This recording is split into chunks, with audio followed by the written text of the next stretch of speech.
ready for takeoff. We are cleared for takeoff. 5, 4, 3, 2, 1. Time to take flight in your community and in your life. This is Audio Airstrike. What's up, everybody? I'm Everett Hall-McNeill, and this is Audio Airstrike, episode 169. Thank you for joining us. And with me at this time, he is a familiar face to Audio Airstrike now. He's been on countless of occasions. He's a dance choreographer, motivational speaker, and a pastor in his own right, helping out the youth wherever they are in need. Ladies and gentlemen, Neal Carter is with us. How you doing, man? Good, brother. How you doing? Always good to be back. Hey, man, it's good, man. It's good to see you. It's good to see you healthy, well, still doing what you're doing. It's awesome. So how you been, man? What's new? Man, doing good, man. Staying busy. Crazy busy. But I'm about to take a mini vacation, which is well needed. Got a business trip coming up. Trying to get back into the swing of things with travels with my business, Three Kings. Been doing some teaching, more teaching now than I've been able to do with COVID. Yeah, man. Yeah, I'm excited. Seeing a lot of things that start to, swing back in place. It's a good thing. So I'm excited. Yeah, man, it's wonderful. It's always good to see a light at the end of the tunnel. Now, with it being this week being what it is, the title of this episode is called Don't Apologize. And I think you know why I called it that. For those of you who have followed the news, one of the big stories out is that Kirk Franklin got into a dispute with his 33-year-old son. There was an exchange recorded between the two. Kirk Franklin was cussing out his son. And long story short, his son decides to post it on Instagram. For, in my opinion strictly, I'll speak for myself, for clout purposes, it feels like. This is very, very messy, and I think messy is an understatement. I'm going to just start off with my thoughts, and Neal, I'm going to let you take it up after. When I first heard about the news with his son, I understand that there's stuff that happens with family, and you may not always agree. But, I don't care who you're in dispute with. I'm not putting you on blast in social media. Call me old school. If I have a problem with you, we can talk in person. We can settle it directly, or I got to just make a life-changing decision directly, right there. I'm not going to go on social media and make you look bad, put your whole business on blast. That stuff stays up there and people don't forget. And it could be damaging to both parties in the long run. So in my personal opinion, I'm not doing that. For him to post his own pops cussing and fussing and stuff like that, that wasn't the right move, in my personal opinion, for him to do. Especially somebody his age, Stu, is 33. He's 33 years old. He's close to around me and Neal's age. I'm 30. Neal, how old are you? 33. 33. So he's the same age as Neal. He shouldn't be doing that. Another thing to my Christian folks. Can we not sit over here and act like we ain't had the urge to cuss somebody out, and then the second that a public figure does it, we raking them through the coals? Can we please stop doing that?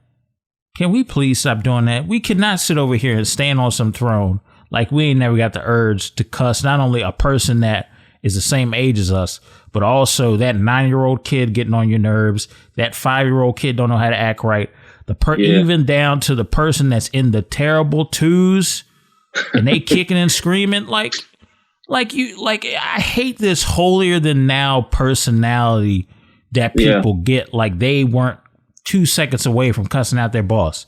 Come on, all of a sudden everybody innocent. Yeah, let me tell you something. Neal knows this about me. I'm going to be very transparent on this show. I've had moments where I wanted to cuss folks out. I'm not going to sit back over here and act like that. I'm not going to sit here and act holier than thou and bash Kirk Franklin because he had a human moment. Not everybody is walking around in the clouds perfectly calm all the time. It's called life. Life happens. They have had several rounds of counseling based on Kirk Franklin's apology video, which in my personal opinion, he should have never apologized. They've had several amounts of counseling. They've had several talks. Mm-hmm. And nothing seems to be going right. So now put yourself, for those of you who don't have kids or they're about to have some, put yourself in a parent situation that you have a child that you cannot really connect with. You're at odds with. That's your flesh and blood that you're at odds with. For years, counseling is not working. You telling me you're going to be calm the second he or she decides to get smart? And you've been at this with this person for years? To the point he's a 33-year-old grown man? Like, people need to take that into account. And also, I'm going to say this. He shouldn't have apologized. The only reason why he's apologizing, and I don't know that man's heart, but I think part of it is it's the pressures that comes with being a public figure and a famous person. Mm-hmm. That, and especially in this climate, you got to apologize for every little doggone thing. You can't even have a human moment, which is crazy to me. Neal, what's your thoughts? I mean, it's crazy because, first of all, what's crazy? I didn't even hear the argument. I didn't see it. But I saw him apologizing. So I knew what it was about. I saw enough to know what was going on because he was apologizing for some actions that take an argument that took place that was posted on social media. And that was enough for me to know that something went down and it's now exposed. Like people, got wind of it or whatever. So I didn't even, still to this day, I don't know what the argument, was. I didn't see it. But immediately when I saw the apology and then I saw people talking about it, and then my brother, we had some discussions about it. I immediately went to the moment in the Bible where Jesus said, "He who without sin, let him cast the first stone." Because I felt like, and I feel like oftentimes we, as Christians, we dismiss that passage of scripture in the Bible where Jesus said that. I think we dismiss it when we're not in the hot seat and we're not sitting on the other end of that table where the finger is pointed at us.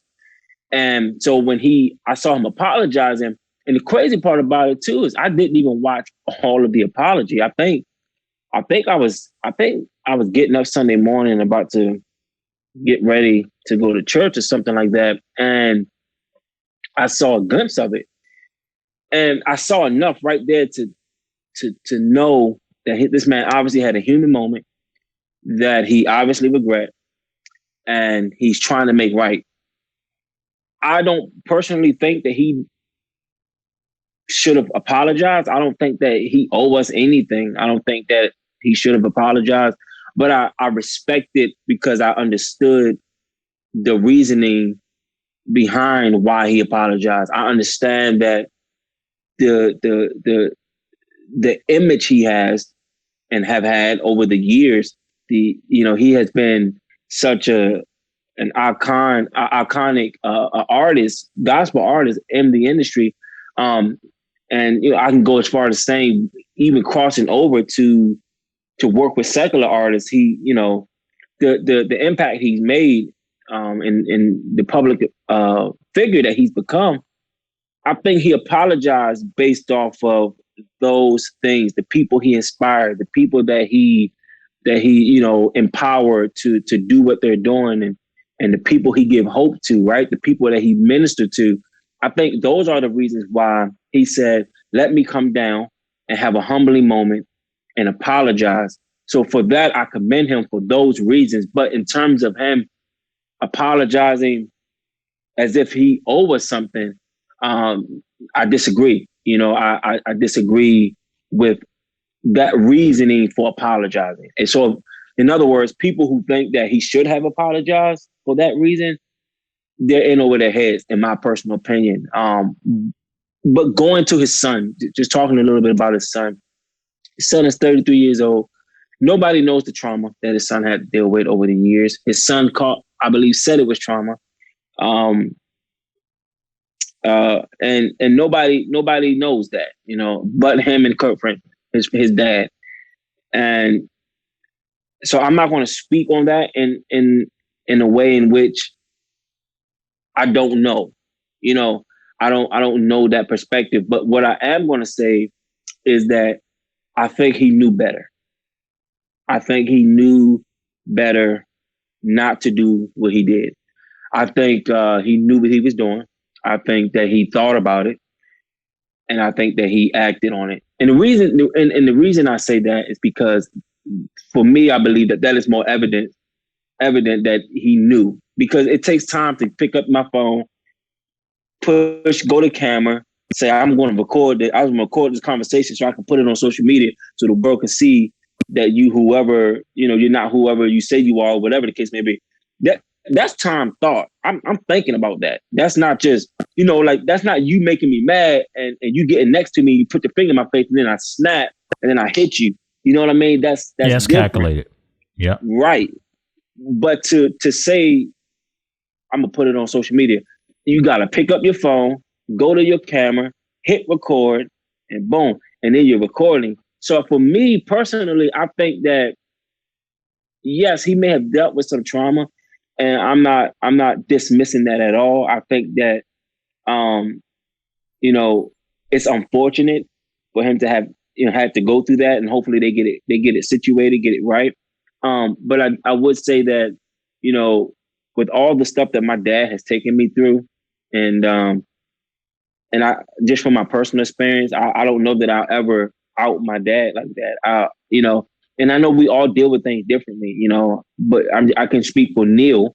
I don't believe that I would have done that to my dad. Knowing the public figure that he is, knowing all the great things that he's tried to be, knowing all the people that he's inspired and has given hope to and ministered to and helped through tough times, knowing what his music has done for so many people over the decades, I would have. I believe and I hope that in my heart that I would have tried to handle that a different way. I think that, again, he knew what he was doing, and he let his anger get the best of him. And like I told my brother, I believe that his son now regrets that, because although they can make it right, that video is going to be in people's head forever, and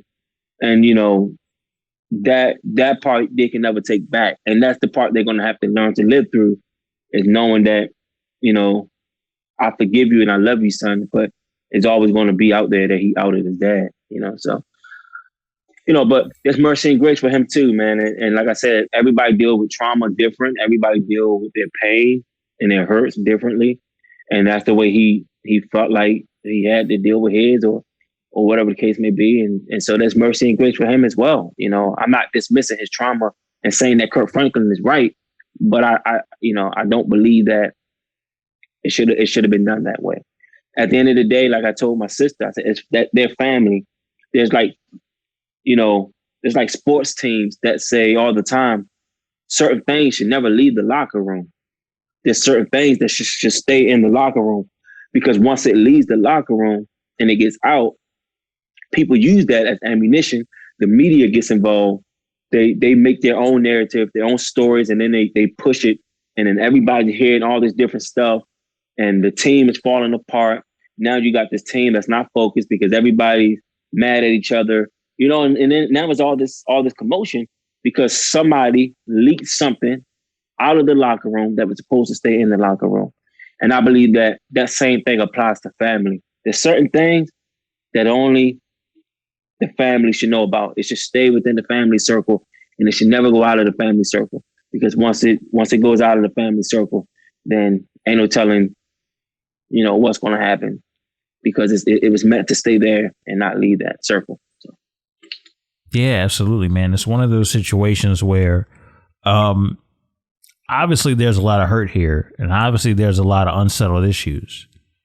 And the only thing that we can learn from this is how not to handle a family dispute. When I sit over here and I look at the Sun and the amount of comments that were underneath the video recording, we know how malicious the internet is. I think he shot himself in the foot a lot. And it didn't help his mental health either to post that on the savage internet space that we know. And I hope that he learns a lesson. I hope Kirk learns a lesson in keeping that in-house and having that settled amongst family. This could be the wake-up call that they both needed to try to figure some things out. Because as you get older, you realize just how short time is. And nobody has time, as much time as they think they do, to deal with the drama, the unsettled issues, the back and biting back and forth. Like, take that time to learn the lesson and, work to heal.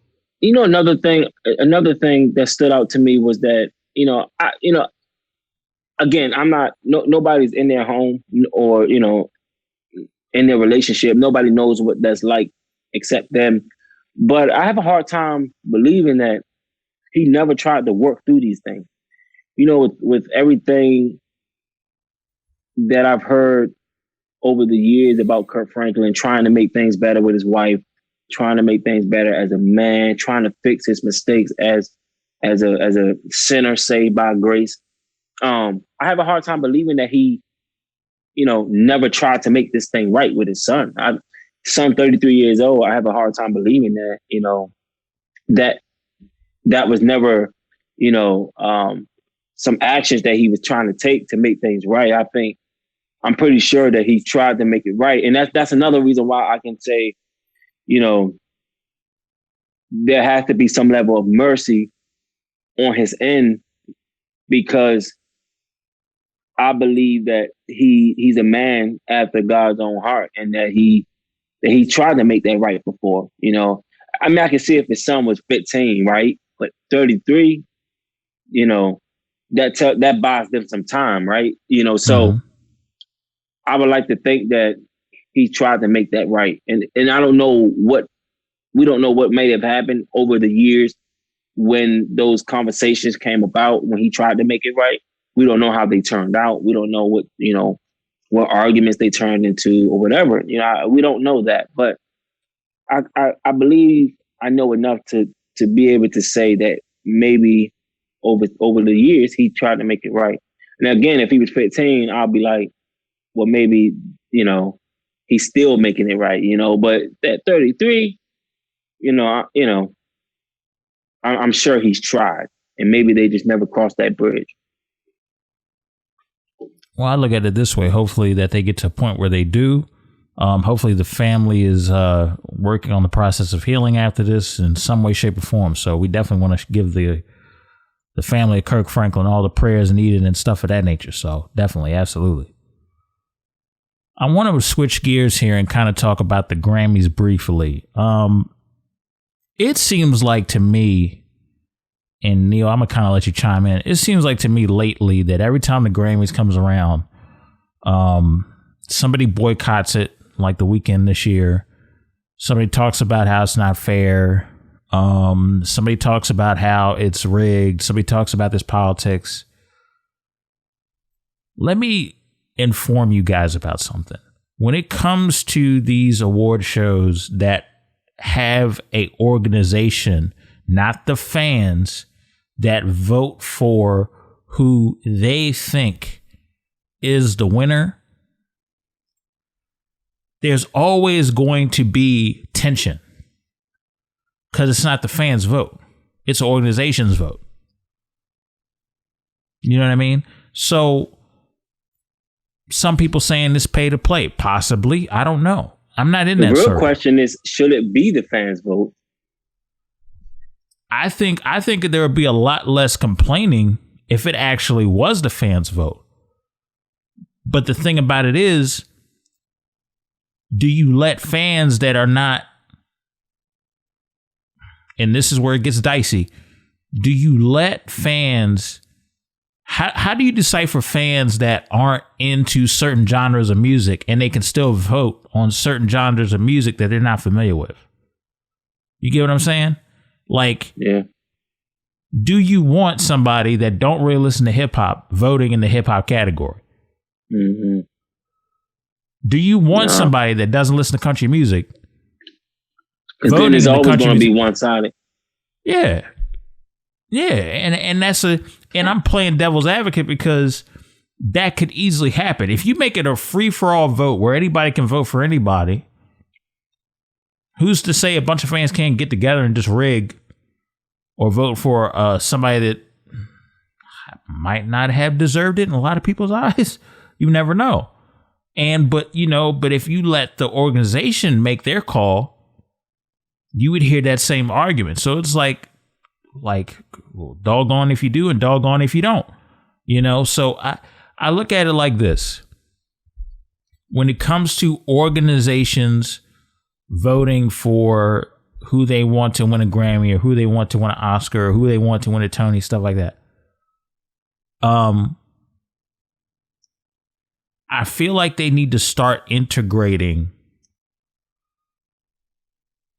a fan base of country enthusiasts, of hip hop enthusiasts, like different sections of like just diehard fans of the genre that they listen to, like at a mass level.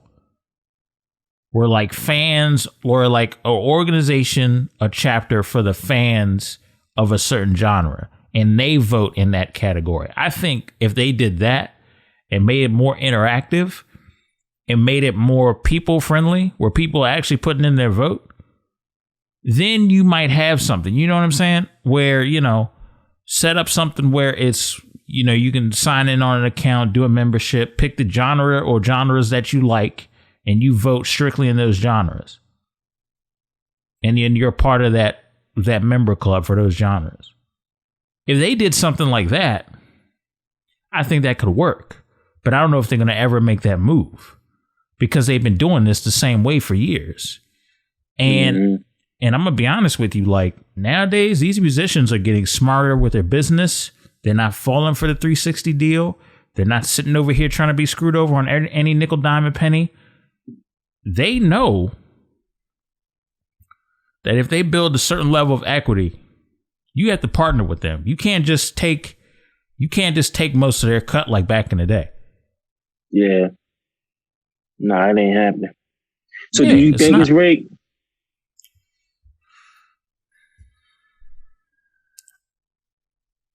I don't think it's rigged. Or do you think it's that? Or do you think it's what they call like their Hollywood gatekeeper? You know how they call it. I do think there are politics that are played. I don't think it's rigged. I think there are certain politics that are played when the control of leverage game happens. We need to do this so we look like this year. We need to do this so we appease this person this year because it's going to lead to a bigger bag doing this. And it's never going to be in the public eye.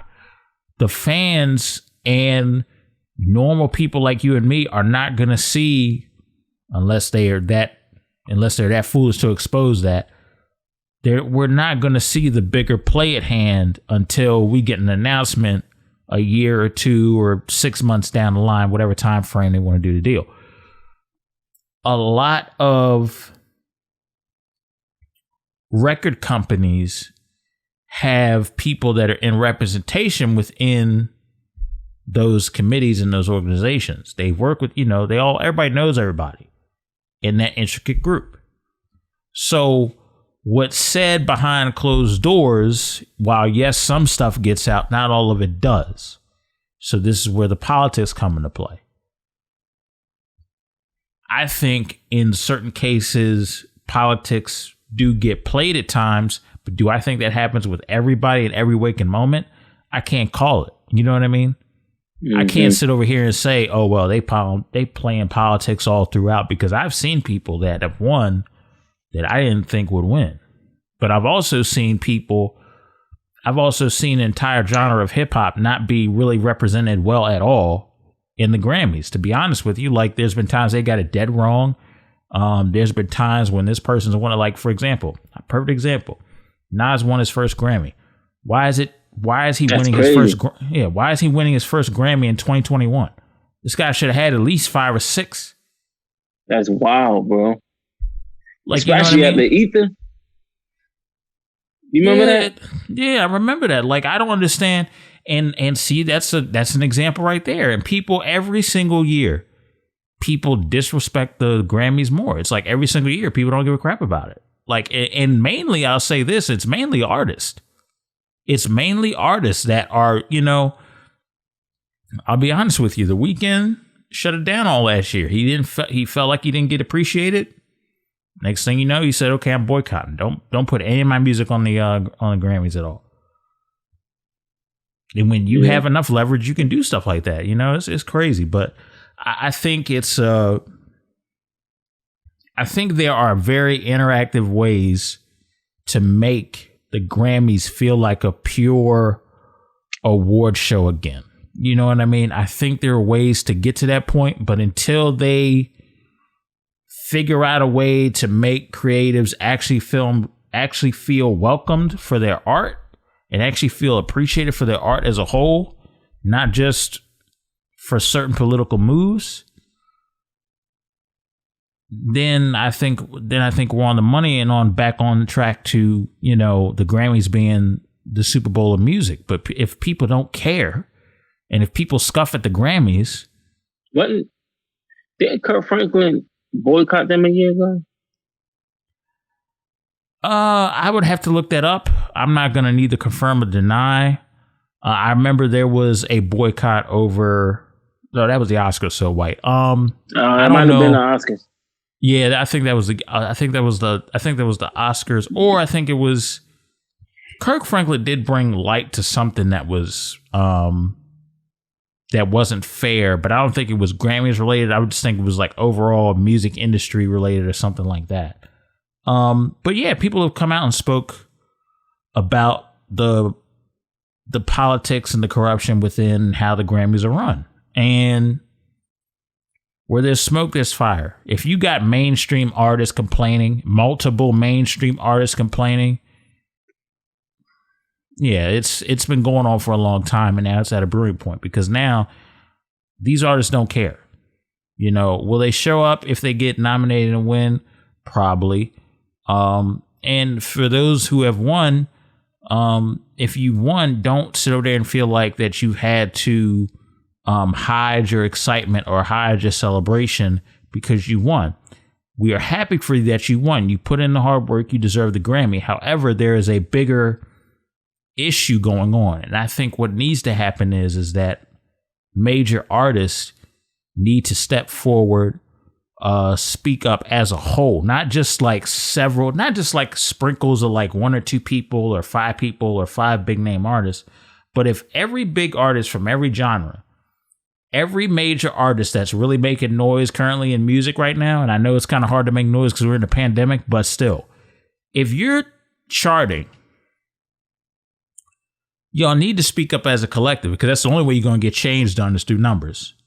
Anytime we've seen change in any type of situation, has always been through numbers. So that's what you're going to have to do. So hopefully that's done. Speaking of numbers, Drew Brees hangs it up. His numbers are some of the craziest numbers in all of NFL history. He's a Super Bowl champion. 5,000-yard passing efforts, accounting for 5 of 11 top passing yardage seasons in NFL history. What can we say that hasn't already been said about Drew Brees? I'm going to say it briefly. He will be a first ballot Hall of Famer. He has a Super Bowl. He's Super Bowl MVP, even though it's only one. The only thing I feel like the reason why people aren't going to be as aren't going to be as high on him. The only reason, this is literally the only reason he played the same time Brady did. That's the only reason. Outside of that, if he gets eligible for the Hall of Fame, he should go right in. That's just my opinion. Yeah, he should. Because then too, when I think of Drew Brees, I think of just a class act of a player, like all the way around the board. Like even when he made that little mistake last year with the during the Black Lives Matter attention, and I honestly think that his heart was in the right place. Because he's never been that player to speak against, people protesting about the racial injustice and stuff of that nature. And so when he said what he said, I think that it had good intentions behind it. I think that you got to be intentional about, what you're saying and what you're trying to say, because we live in a world today that once social media get a hold of it, that's it. Right. You could have met that and it could have been true and your heart could have been in the right place. Your intentions was in the right place. But once the media gets a hold of it, it's a wrap. It's all twisted. And people, they make it seem what it's not. But he immediately came back and apologized and made that right and apologized for his word, the way he worded that statement. And, it just always was a class act, man. In my opinion, I think that, he go out with a bang and go into the Hall of Fame whenever that time comes for him. You got to give him that. You got to give him that. He deserves that. He's earned that. He's earned that, so. And also being a locker room leader with class and also being represented so much of a class act and a representative for the city of New Orleans, especially in the efforts that he did as a humanitarian and the way that he gave back. He even won a Walter Payton Man of the Year award for his efforts and stuff of that nature. And it's just awesome. Can't say enough good things about him. Definitely a legend, Hall of Famer. Definitely deserves it. So shout out to Drew Brees. I want to get to an interesting topic here. And I saw this on the internet heavy this was about relationship wise. And it struck a nerve because it was some toxic woman that put this up. And I don't know her, so I can't call out the name. I'm not going to waste my time. But this is literally what I saw someone post. She literally said, a single man with no kids is a red flag to date. That's exactly what she posted on her status. A single man with no kids is a 30. red flag. 30? 30 years old. A 30-year-old single man with no kids. It's a red flag.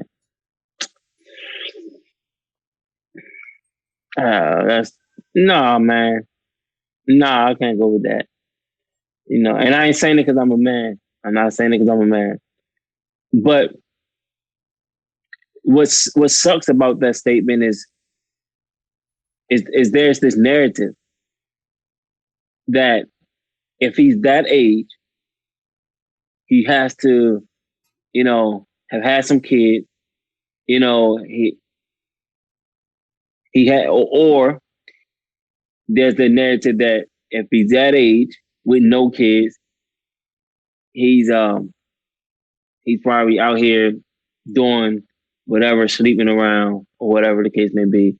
That's a red flag. Don't matter. And that's not always the case, man. It's I don't know, man. It's a jacked up world because we have these stigmas about each other and these narratives that it has to be the worst, right? It can't in no way be good. It can't be the best. It got to be the worst. And I know a lot of people that's like trying their best, working hard to do it the right way, do things the right way. And nah, man, I can't go with that. I highly disagree. I highly disagree. I think that was a ignorant statement to make. I have sisters I have sisters, you know, that has never dated, in their 30s or older, never dated, haven't been married, no kids. So, I mean, does that make her a freak? Does that mean she out there doing something, you know, or she don't want to be married? Does that make her somebody that want to just sleep around? Or no. Like, why does it have to be all these, you know, labels that we put on each other? Nah, and I think that she was doing that without actually coming out and saying exactly what she wanted to say. Mentioning the red flag said it all, you know, because that's a red flag. Why is that a red flag? You know, so why can't that be a green flag? You know what I mean? You think it'd be a green flag? Because I look at it like this, right? A man that is waiting. Well, let me break this down in terms of the age. Okay, we have a 30-year-old man, no kids, single. So he's single. He's 30 years old with no kids.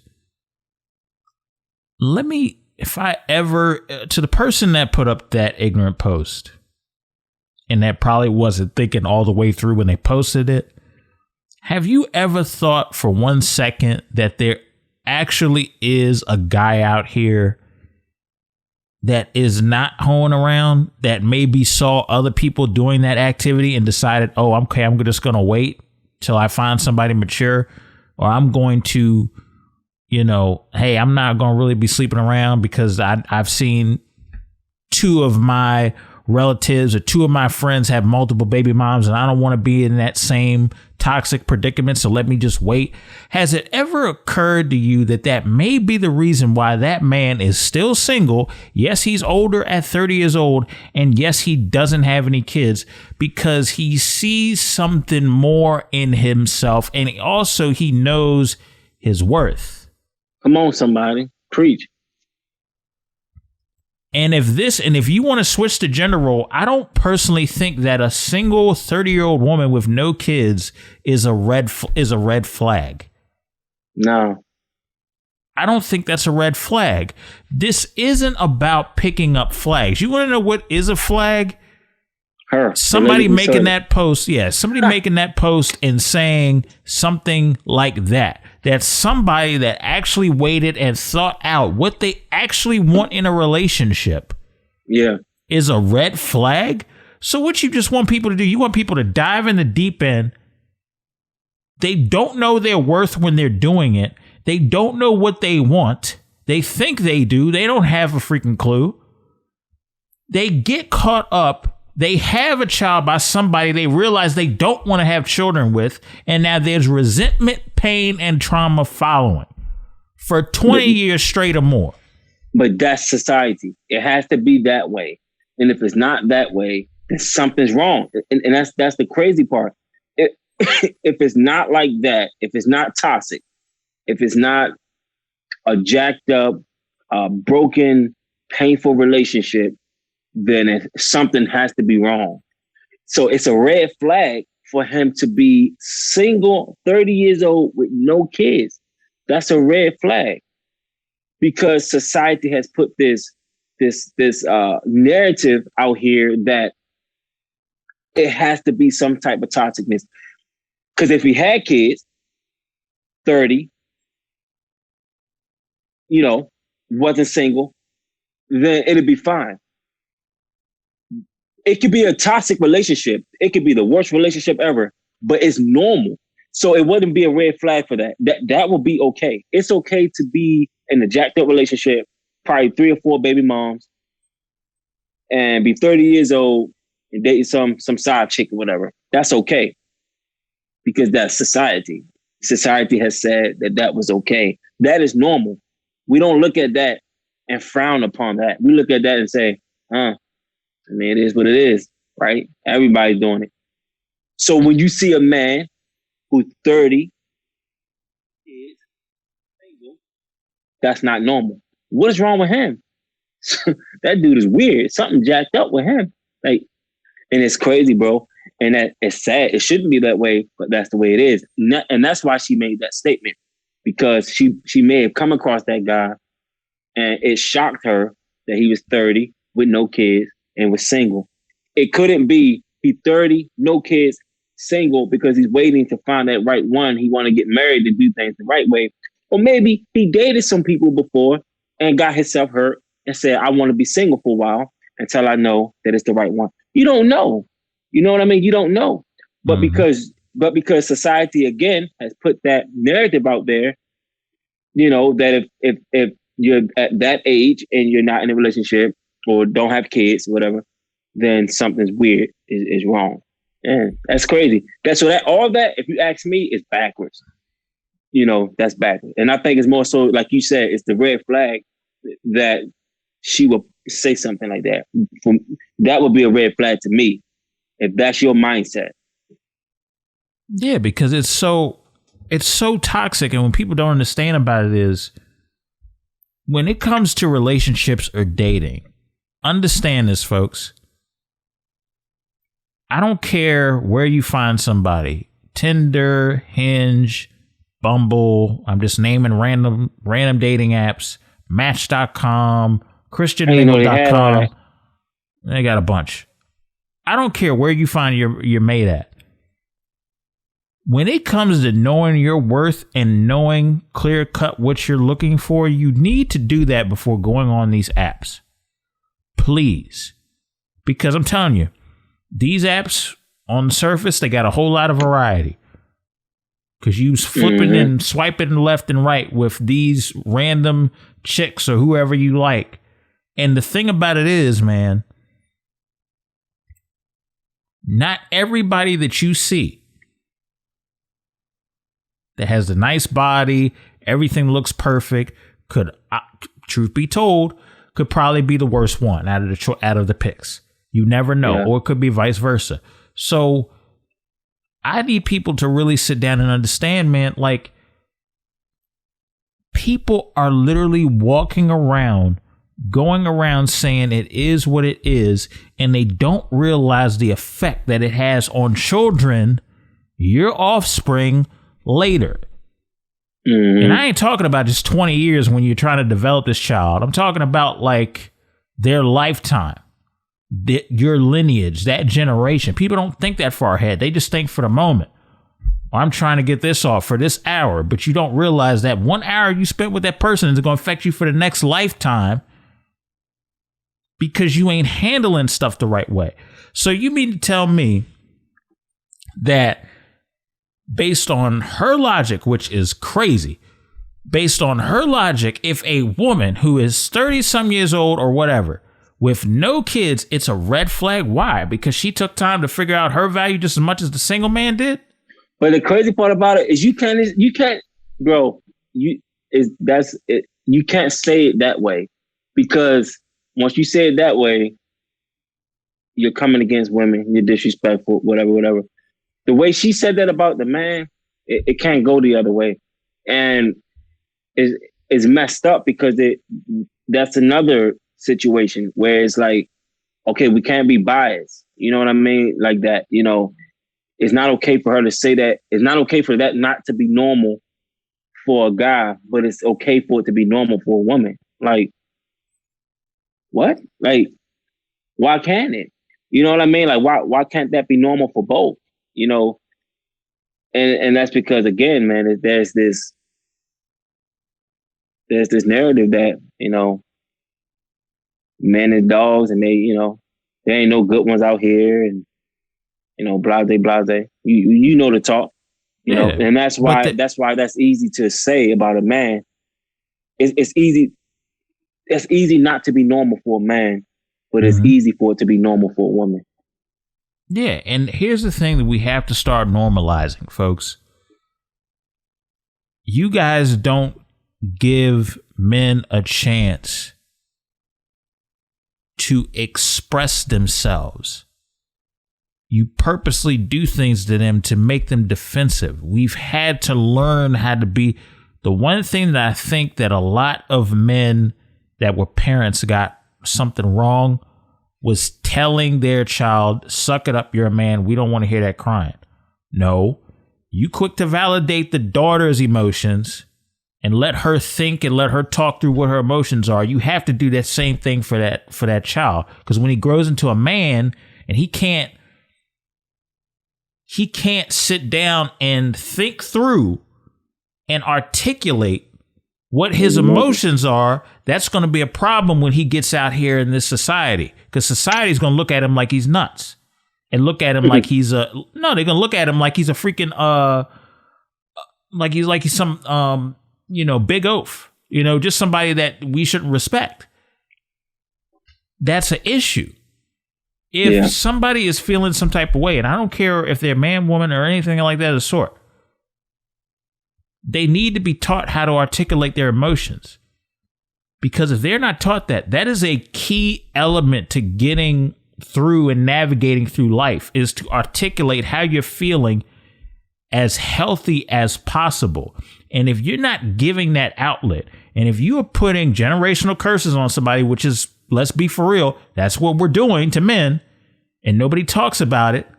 We do this all the time. Everybody's talking about mental health, and everybody's talking about clarity, and everybody's talking about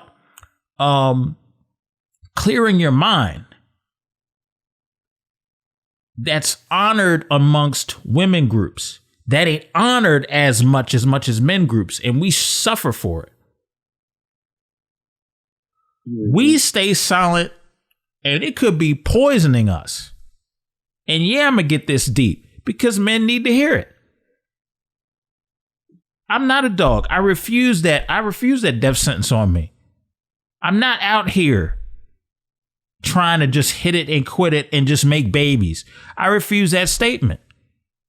I'm 30 years old. I'm single. I'm not out here with a bunch of kids because I know my worth. Right. And there's nothing wrong with that. It's not a red flag. You value yourself. I value myself, and other men should too. Y'all got to stop looking at these, and that's another thing. Guys, girls, respectable people across the board, please stop looking at these memes and using them as your point of reference to live by and as your point of reference to religion or what you go by or however that may case be the sort. Stop looking at these memes.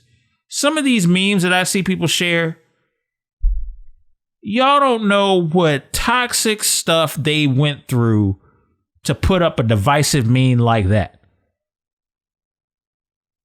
So before you post a meme made by somebody else or a saying or something like that, try to do some digging as to who created it if you can. If the tag of who made it is still with the post. Because I promise you, man, start sharing stuff of value. Start giving game of value. Start edifying people of value. Dating in your late 20s and in your early 30s is rough because you realize a bunch of people really the talk is good, but some people really don't know what they want. Some people are afraid, and some people are dealing with traumas that they haven't been healed from, and they don't know where to get the healing. So they think they got to get the healing by jumping into another relationship, which is toxic too. And then they wonder why, and then they do this revolving door. They just keep on going to the next door, the next door, the next door. And they feel so unfulfilled. You want to know why? Because you didn't step in initially into this with your worth and what you wanted. Mm-hmm. There is no such thing as a single person with no kids that actually sees value in themselves as a red flag. If anything, people really need to take time to use that moment when they're single or to use that moment when they're not with anybody and figure out what they want and what their worth is. And stop listening to other people try to validate you. People still listen to the ex they haven't been with in years for validation because you didn't get over the trauma of y'all breaking up. Mm-hmm. Like, take the time to heal. We are in an era where I heard somebody saying that. Okay, go ahead. I heard somebody saying that, and that was actually good. And the lady was saying how, like, she was specifically talking about men, and she was telling other women to let that man heal. She said, give him time to heal. She said it's jacked up when a woman know that a man is trying to better himself, knowing that a man is trying to heal, and yet she go and force herself on him, especially in a way that is sexual, knowing that that's an easy way to get him to fall into the trap. And now he done fell into this trap, and y'all link up, and from there things happen or transpire that you didn't want to or you didn't think was going to happen, but it did. And now you're calling this man a dog. You're calling this man, a no life. He's horrible. He's just a bad man all the way around the board. When you forgot that when you met him, he was single. He wasn't trying to be in a relationship, or maybe he was single and he just wanted to keep it that way. But now you done forced yourself onto him into a relationship, and now the relationship goes sour, and he's a dirty dog. Well, wait a minute. So think back to the beginning when he said he was single. He wanted to be single, and you knew how to hook him. You knew how to get him, and you used that power to get him.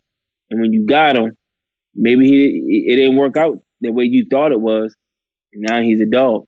And in other words, what she was trying to say was, if he's saying he's single, let him be single. Don't try to make something work. Don't force don't force relationships that was never meant to happen. And that, to me, that is the problem right there. I feel like so many people is trying to force relationships that was never meant to happen. It was never intended for it to happen. We force friendships. We force dating relationships, and it was never meant to happen.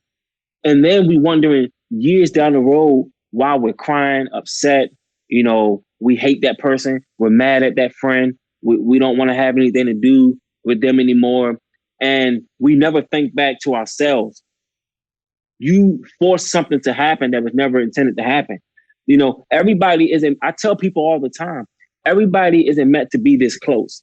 You got to know the people that you can keep this close and the people you got to keep at arm's length. And you got to be okay with that. That is okay. It is okay not to have everybody this close, because this isn't meant to be for everybody. There's some that's meant to be this close, and there's others that is not.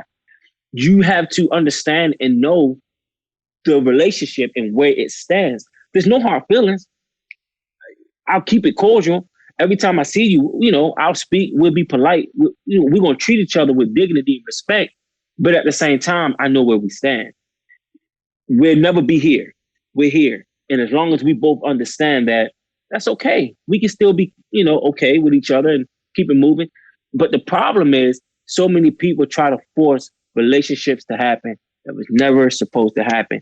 And then we say, oh, that friend, he fake, she fake, they phony. They ain't going to ride for you. They fake. They going to talk about you behind your back. Well, it was never meant to be your friend. Mm-hmm. You understand?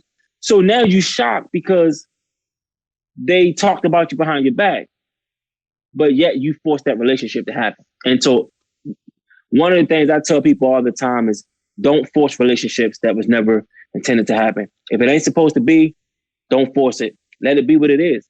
And, at least you know where people stand, and there's no broken hearts. There's no broken relationships. Everybody isn't fake and hating on you and phony. Nah, it was just never meant to be. And we have to learn to understand that. You can probably never hear me say, oh, he a hater, she's a hater. I probably never, ever use those words. And the reason why is because if somebody's hating, then oh well. But at the same time, it's like, I don't worry about whether you hating on me or not, because we're not there. So if you are hating, it's okay. I'm not mad at you for hating on me. Like, it is what it is. But if it's somebody that I knew was here, then that's different. right? If I knew that person was meant to be here and then they trade on me, that's different. But if I knew we was never meant to be here and you hating on me, then I'm not surprised by that. I'm not shocked. I knew that could have happened. You know what I mean? Because I knew where our relationship stood, and we was always here at arm's length. We was never this close. And so it's about knowing that and not forcing it. Because I believe that when we get to that place and people truly understand that, then relationships will be a whole lot easier. They won't be so complicated. Be real upfront and, and keep it a stack with each other. And again, don't force it to happen because it ain't always meant to be. Yeah, that's the thing, man. Being a person that has a giving heart is being a kind person is an endangered species, I feel like, some days. Because especially somebody that is so used to, I just want to, love on everybody. Not everybody deserves that level of love. And there's nothing wrong with that. You have to really have great discernment to figure out who deserves it and who doesn't. And trust me when I tell you, for those of you who believe in God, God will give you signs to add and subtract people out of your life. It will be very glaring, and you will know for certain. And speaking with all this relationship talk, a couple sentences on this. I ain't going to be long with this. TikTok may be rolling out a dating platform. Listen, I ain't going to spend too long on this. I only got a couple sentences. If you are over 25 years old, do not date somebody on TikTok hella young. Let me say that. Please don't do that. Not on TikTok. Nope. That generation is too young for somebody 25 or older to be dating on there. I'm sorry. That's just how I feel. That may be a little bit of a biased opinion, but that's just how I feel. It's dicey. That's a little weird. Very, to me. And the crazy part about it is people don't care, man. Like, people will hop on something like that. Like, more power to them. If they're both around their 20s, it makes sense. If you got two 30-some-year-olds on there, okay, that's one thing. Don't be 28 hitting up an 18-year. That range is weird to me. You see what I'm saying? Yeah. Ain't nobody looking for no sugar mamas and sugar daddies. You don't know the way. Well, some people might. Some people might be. TikTok is wild. I've seen some people's accounts. It's like, how did this stay up here? It's crazy. But real quick, I had a couple sentences on this. 31. This was like off of an article off CNNBC.com. 31% of young adults relocated during COVID, but they're not giving up on cities altogether. I look at it like this, man. Depending on what your job entails, I feel like, major cities are always going to be an attraction depending on what your occupation is. I know for what I do, I know major cities are always going to be an attraction. And COVID's not going to stop that. I know what Neal does and the type of stuff that he does, the amount of range in terms of the dancing that he does, going to certain cities is not going to, that's not going to be an option to cancel that out. Like with what he does, like going to these different cities and traveling makes sense.